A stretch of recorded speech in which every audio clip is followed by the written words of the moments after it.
We'll guide you through how to change the iCloud account on an iPhone. If you find this useful, then consider subscribing and liking the video. Here we are on my iPhone, so for account on it.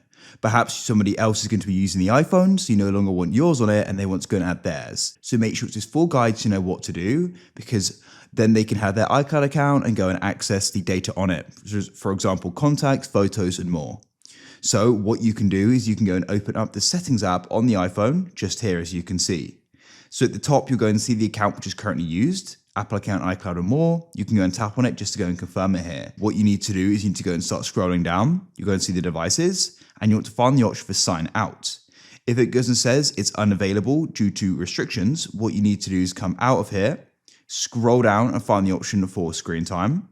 Scroll down again, and you need to go and find change screen time passcode. And then what you need to do is go and press turn off screen time passcode, and you'll need to go and enter this in here. If you've forgotten it, you can press forgot passcode, but I know mine, so I can go and turn it off.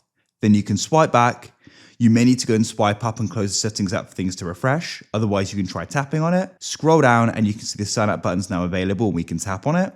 You can go and choose if you want to erase this iPhone after signing out. I don't. I want to go and keep the data on it, so I'll press sign out but don't erase. Make sure you understand this here, then we can go and press continue. Then just confirm this is going to be removed, including Find My so you can't track it anymore. And to confirm this decision, enter in your password. Press the tick in the bottom right, and now you're going to go and be signed out. Here you can see the process is now starting to complete. It's now finished and it says Apple account at the top. So then you can go and sign in and change it to another by tapping there, and you can use another device to sign in or sign in manually. So it's going to be up to you.